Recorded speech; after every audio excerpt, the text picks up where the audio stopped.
All right, ladies and gentlemen, please give a big Mad Monster Party Atlanta welcome to Ed Neal.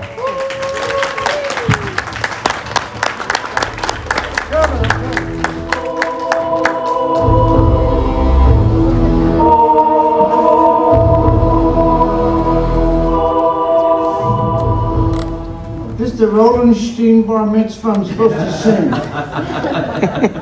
I think that's across the other side of the hotel. Okay. So, well, thank you for joining us here this weekend at Mad Monster Party, and for taking part in this Q&A. Yeah. Well, I have a few questions I'll ask, and we're going to open up to the audience pretty quickly as well, too. Good. Yeah. So let's go ahead and start off with, what was kind of your inspiration to want to get into acting, to become an actor? You know that deal where the guidance counselor comes to your high school and he's got his big books with all the jobs in the whole world in it. And he looks at you and he goes, I would like to plan for your future. Is there anything you do well in life? Well, I'm always making silly voices. I said, yeah, I talk stupid. You what? I talk stupid. And he goes, okay. He opens the book. Talking loud, talking stupid. Oh my God. I said, what? He goes, there's two things. I said, there's two? He goes, yeah, politics or show business. He said, are you basically honest? I said, well, I'm basically honest. He goes, politics is out. So show business. Nice. Now I get paid to talk stupid. I'm not even in politics. Life is good. Nice. I told him, I said, I got all the stupid you need. I got more stupid at the house. Bobby, get your truck. I was loading them up on down right there. Yeah. Cool. So can you talk? What were kind of the movies or shows that kind of influenced you, or that you enjoyed watching growing up? My favorite horror film is Showgirls, the director's cut. Now, invariably, when I do that lame joke, there's a 14-year-old male sitting there who goes, "They have that," and the older people go, "Shut up."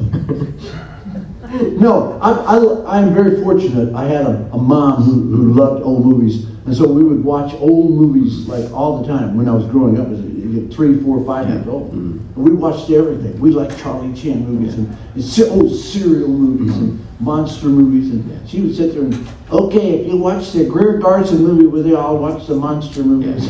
Okay, we'd trade out, and she'd go like, oh, is it over yet? So I was very fortunate, and then I became a film historian and started cataloging film collections at the University of Texas. I cataloged the David O. Selznick collection. I was the first person to ever figure out who wrote the screenplay for Gone with the Wind. Oh, wow. Because I was the first person to ever chronologize the 164 scripts that had been written, because David O. Selznick at one point for Gone with the Wind was having everyone in Hollywood write a script. And he would lie and go, I can't trust Mankiewicz, he's a nutcase, can you write me a script? And he would go to the next person, I can't trust Herschel, can you write me? So he had all these scripts written by all these wonderful writers, and he would go, just one more. He went to F. Scott Fitzgerald and said, I can't trust any of these clowns. And F. Scott Fitzgerald said, this really isn't my style. And he goes, just write one. He goes, so he wrote something so horrible that he wouldn't possibly use it. But, so I got to catalog that, and I cataloged lots of other collections. I was the first person to catalog the 11 by 14s from the cabinet of Caligari that had been given by, to an American producer and brought over on the Lusitania. Until they came from the Berlin Museum and said, you have to give these back. I don't think so. Thanks for asking. But they were our property. No, they must be returned to Germany. They're the property of the German people. I said, not this week. Next week, ain't looking any good. Now, was it during your time there that you first got introduced to Tobe Hooper and I was a serious lesbian. And I was doing Shakespeare, What light by yonder window shines, 'tis Julie. You know, I was doing serious stuff. And serious actors, stage actors, look down on film people because we memorize 2.5 hours of dialogue. Film people have 2 sentences on a placard behind the camera, and they can barely make it through that. You know, I don't point, Bobby. Oh, sorry. So we always look down on film actors. And so when we were coming back from drinking at noon, college, and we thought, well, what's all this commotion over here? He goes, well, they're auditioning for a movie. Oh, get out of here. What kind of movie? It's a horror movie. Oh, God. I said, well, I know, but let's go in there and wind this guy up. Yeah. Wind him. Toby Hooper comes in and next. He got a little Clint Eastwood cigar. How you doing there? Can you be crazy? My 3 friends go to the floor. Have you got the right guy? Oh, he's your guy. Toby said, what? So I have a paranoid schizophrenic nephew for real, in real life, who does all that stuff that I do in the movie. So I thought I'll just do my nephew and get rid of this guy. So I'm doing all this and Toby got rid of him. We're going on to acting class. Here comes Kim Hinkle, the co-screenwriter, a week later going, I have a contract for you to sign. I said, for what? You know, to be in our movie. I thought, I'm not doing a cockamamie movie. He goes, well, we'll give you a percentage of the film. I said, perhaps I was hasty. Well, not real. I said, well, I'll do it. Who that? Nobody's ever going to see it. And here we are. 40 years later. No. You got to understand, this cockamamie movie was never even intended to be distributed. It was never even supposed to be shown. It was a write-off movie. The Texas politicians had voted themselves in a spiffy little deal where if they put $1 into an artistic endeavor, they could write 4 off. So they gave us $50,000 and promptly wrote off $250,000 on their taxes. Thinking, well, they'll never even finish it with only $50,000. But we did. Yeah. And then it started making all this money. And the Texas legislature people, they panicked. They went, oh shit, we're all going to jail. Because but they got bailed out because it was a mafia distribution deal. Yeah, what? I know. Right?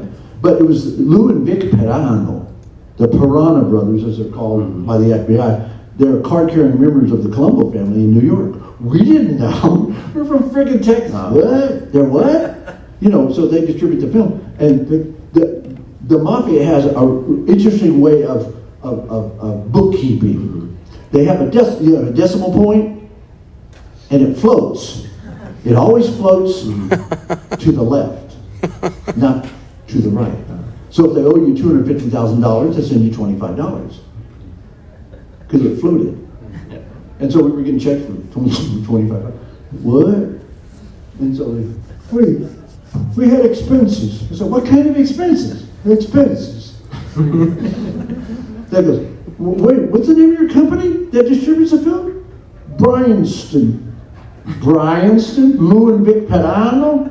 But we can't call it friggin' Gambino Pictures, can we? We're not stupid.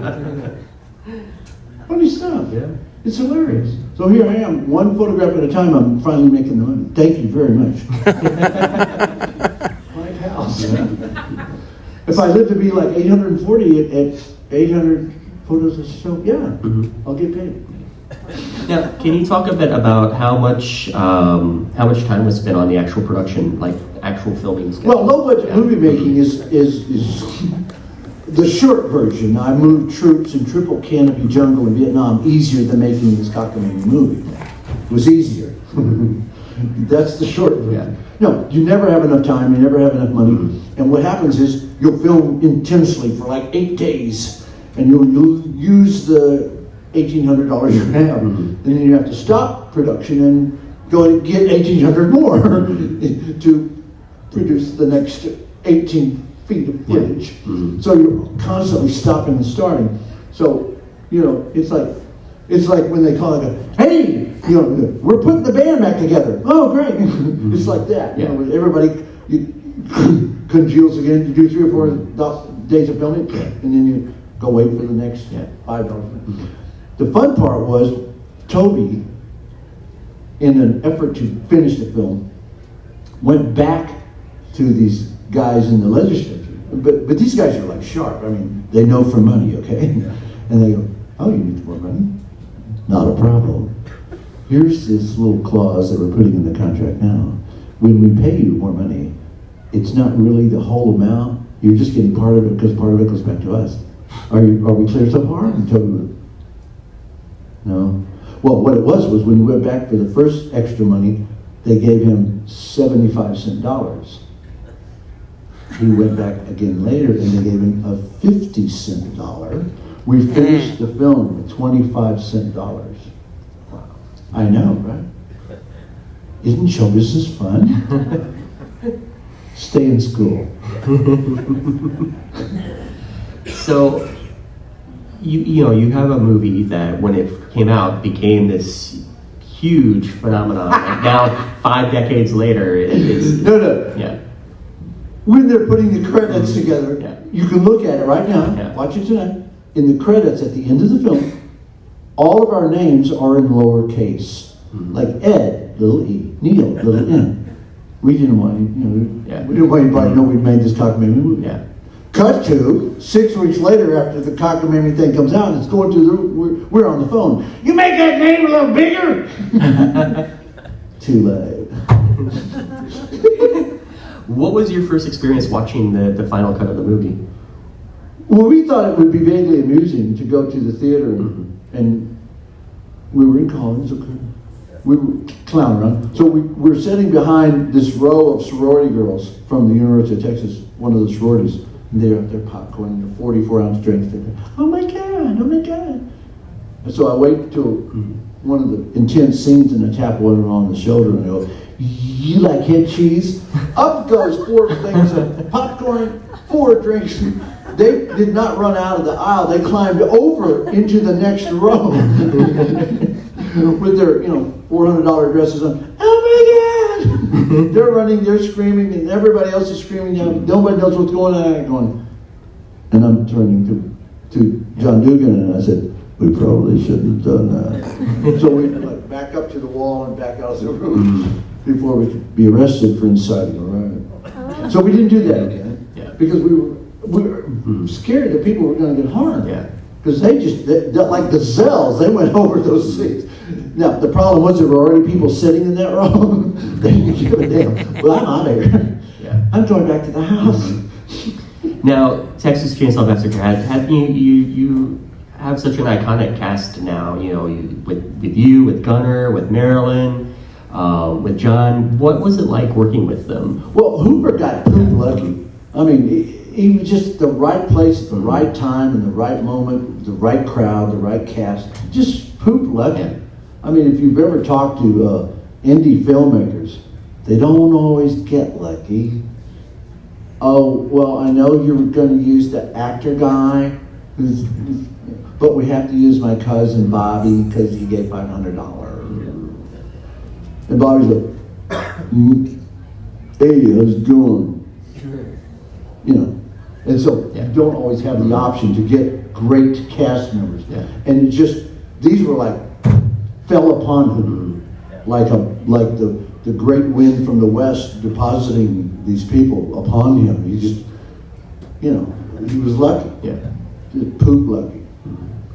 What as an actor, what does it mean to you to be part of a film that had became such a phenomenon? And here we are, let's say, going on 5 decades later now. Well, it's still drawing in new audiences. Well, the funny part is, wow, how's it feel to only ever have made one thing? I've dubbed 282 Japanese animes. I did 23 different voices, which is an anime record, in 103 episodes of Gatchaman. I did everything from 9-year-old gay Asian males to 106-year-old men. You know, I've worked with Oliver Stone and JFK, you know, David Hasselhoff and Knight Rider, on and but nobody knows, you know, we don't care, Ed. I could cut your hand. I could cure cancer by tomorrow morning.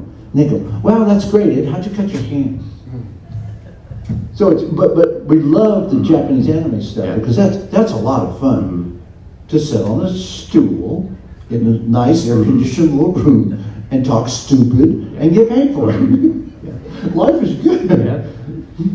And also now you have your video games that you work on as well too, and do voiceover work on as well. The new game. This will kill you. Kim Hinckley, the co-screenwriter who owns all of the rights now because he bought the rights from the Hooper estate after he passed away. He now owns all the rights. Gun Entertainment in Los Angeles. They call and they go, hey, did you get that package of graphics we sent out to be approved? And Kim goes, oh my God, the graphics are amazing. This new game is gonna kill. We're so excited. And the people from Gun Entertainment go, well, but you gotta help us out. We're having a little problem because we've auditioned like 36 people and we can't find anybody that can do the voice of the hitchhiker. Kim goes, why don't you just get Ed?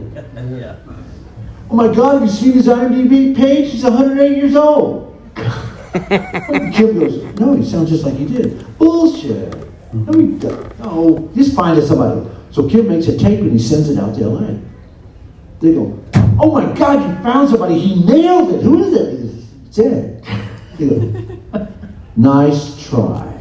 You send a tape out to us that was made in '84. Nice try. Because we recorded it Tuesday. We'll have those plane tickets right over. We get to the studio, the Shishi studio in Los Angeles. Yeah. The kind that it's where, you know, Metallica and all, everybody records there that's anybody. We get there and we go, wow, cool. We pull in, and there, in the first parking space, a big placard with our name on it, because there's nowhere to park in LA. If you don't have this placard, you get dumped out on the sidewalk. Okay. So there's the placard with my name on it, we cruise right in. And the guy with the clipboard comes out and goes, hi, my name's Bobby. We know you're a little bit older. So we booked like 3 full days. My wife, I can hear her behind me going, he's going to kill all of them. He's going to kill this guy's going to beat him to death with his clipboard. So they booked 3 days for the old guy who can somehow stumble through. We were done by 4:30 on the first day. My wife's in the recording studio with him, and Bobby turns on me and goes, God, he nailed that. He goes, my wife looks at him and goes, it's his voice! He goes, oh yeah. Funny stuff. It's hilarious. No, he's like 8,000 years old. Now let's jump back a little bit to Gotcha Man. So when you're doing work as a voice actor dubbing a production, what are some of the differences in that? Because you're voicing characters that are established already. Are you allowed, like, how much kind of... Oh yeah, we were lucky. We were very lucky because we won all these awards because we were working with this company that was dubbing a lot of Japanese anime, and we were winning all these awards because a lot of times they haven't spent a lot of money or hired good people. They hire their nephew, and it goes something like this. No, can't you come here? Because they don't match the voice flaps. We match the voice flaps. We would sit there and go, why? I don't know. Why? I don't know. That's 4 flaps. See? And we would match them. And when people would watch it, they go, oh my God, it looks like it's supposed to. Duh. So they were very excited. The Japanese were because we were the first ones to, in the old days when they had Gatchaman, it was Battle of the Planets. And the Americans would just take a big pair of shears and cut out 9.5 minutes out of every episode to stick commercials in. And the Japanese go, no, because you cut out all our relationship. Nobody knows who he is. So they were furious. Yeah. They were furious. So when we did our dubbing of Gatchaman, we were the first ones to dub the entire episode, all of it. And the Japanese go, thank you. So, but what they do is they put up on the screen, the big screen, they'll put the character, and they'll go, what's he sound like? Can you just make something up? They'll go, wow, that's better than the guy we had hired to do that voice. So what happens is, it became Stump the Actor. So they kept putting him up on the screen, so, I bet he can't do this one. Yes, I cannot do okay, no problem. So I started doing all that stuff, and then it became a game. Yeah. And I ended up doing 23 freaking different voices, and they had a big contest. This is one of my proudest moments of my whole life. They had a big contest, and if you guessed all 23 voices that I did, because they were not in the credits, I was the lead villain, Bert Kotze. But that they credited, but all of the social people they didn't credit. So, but if you guessed all 23 voices, you've got 103 DVDs of all the episodes of Gatchaman, the whole thing. Not one person guessed. Oh wow! They're not supposed to. You're not supposed to know it's me. But they were all despondent because they thought they were going to get a big backlash because it was a scam, man. They never intended to give anything. But so they had a raffle. I told them have a raffle. They, a raffle. So they gave away some that way. Nice. Funny stuff. Yeah. Cool. Well, let's go ahead and open up some audience questions out here. So if you have a question, raise your hand up nice and high. We have a microphone as well too. Anyone have a question you'd like to ask? Ask Ed. Yeah. So talking about the anime sports, how did you get involved with that? Well, as you from previous comments, I had always talked stupid and made funny voices all my life. These are my real voice, but they won't let me use it. Because we make a horror movie, I'm gonna kill you. So instead, I use this voice because strangers have the best candy. So that's a voice we're using right now on DC Universe online Batman game. I do 4 voices in that. But that's who's a lot of fun to do. And you talk about a great gig. I can only do that a couple hours a day. We get to the studio at 10, knock off at noon for lunch, and we're done. Life is good. But I'd always been clowning around, so when I found out that I would be paid to just sit and look at a screen and figure out something silly to say to this, whoever it was. Yeah. So we can't get enough of that. I mean, we just walk from studio to studio. And business-wise, how did you get involved with that? Oh, well, I did a lot of commercials. I was doing hundreds of commercials at the time. Welcome to Purdy's Pictures. I can make a Purdy. So people would hear this on the air, like, and they would come to me and they would try. Again, it was stump the voice guy. They would go, "Can you do the voice of a fish?" And I said, "Out of water or in." He's good. So, come on down to Mike and Charlie's. And so people would hear these commercials and they would go, "Oh, who's that guy doing the funny voice?" So the directors of the animated stuff said, "Well, can you come do that?" No.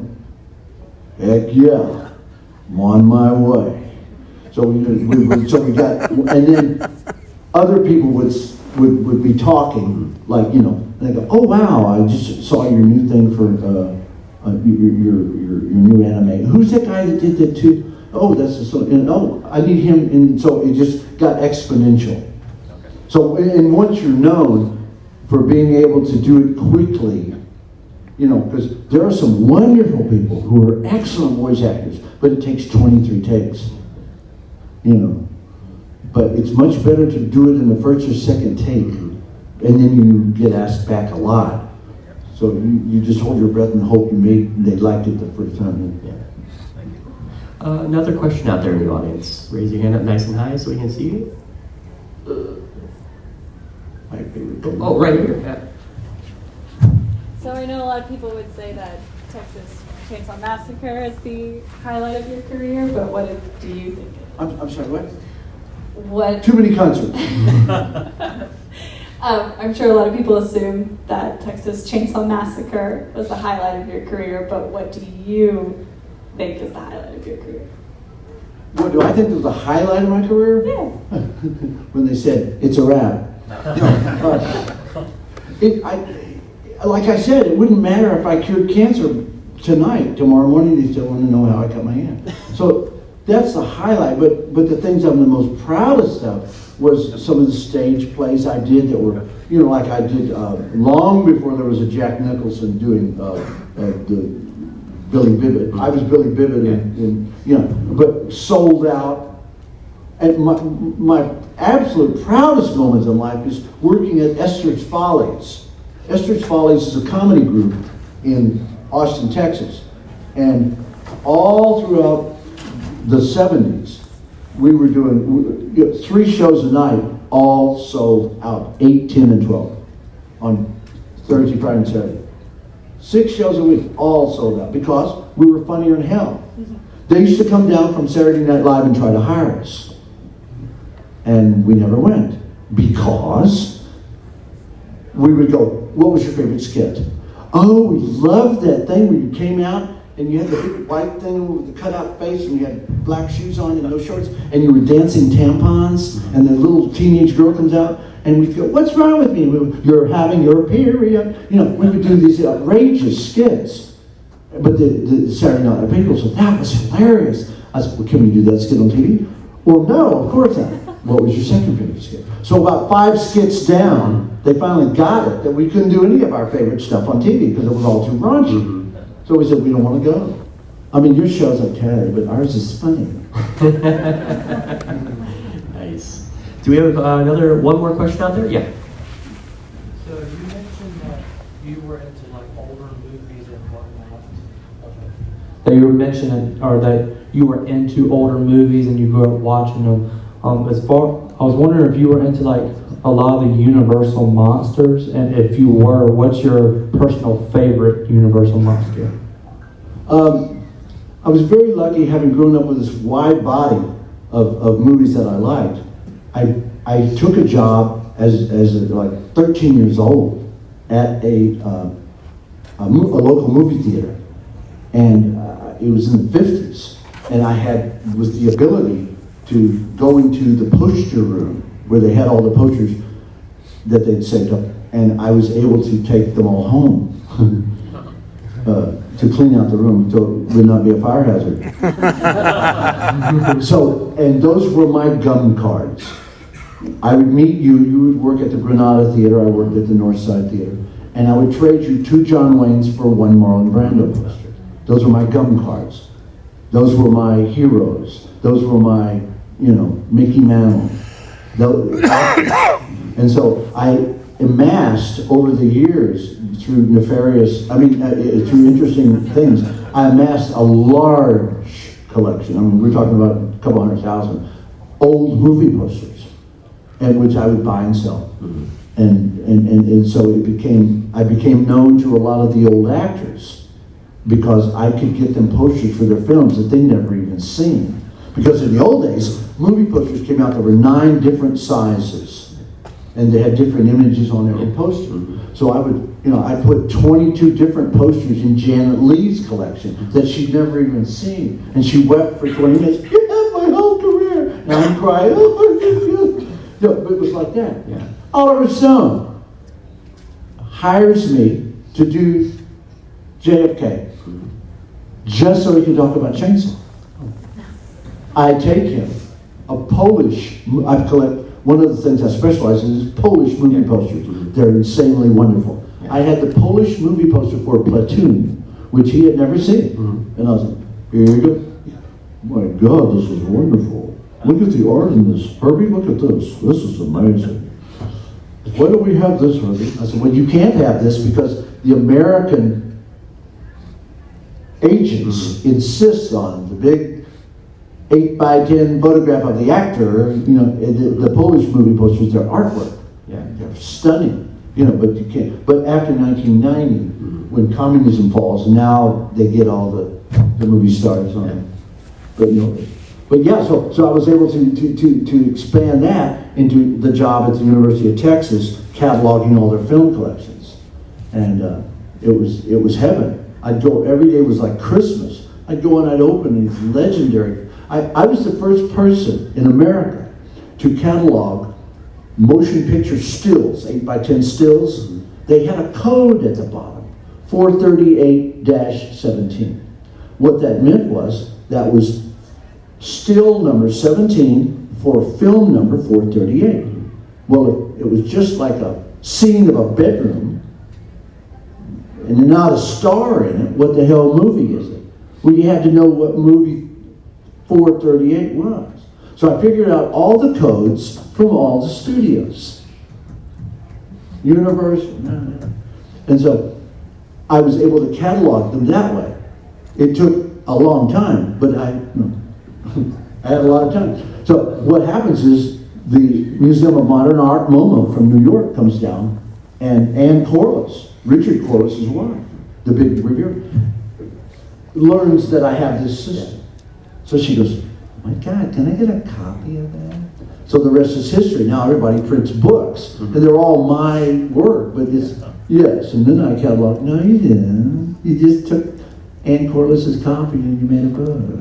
But it was fascinating because I was able to put together whole groups of things that nobody knew what films it was. Because they would have all this, they would bring in a box of photographs and they didn't know what any of the movies were because they didn't have Boris Karloff's face in them. But it was fascinating. Wow. It was a lot of fun. Yeah. Cool. Well, I want to thank you for sharing your stories here today and being here. Come by the table, we have more stories. Cool. Thank you so much. Everyone, Ed Neal.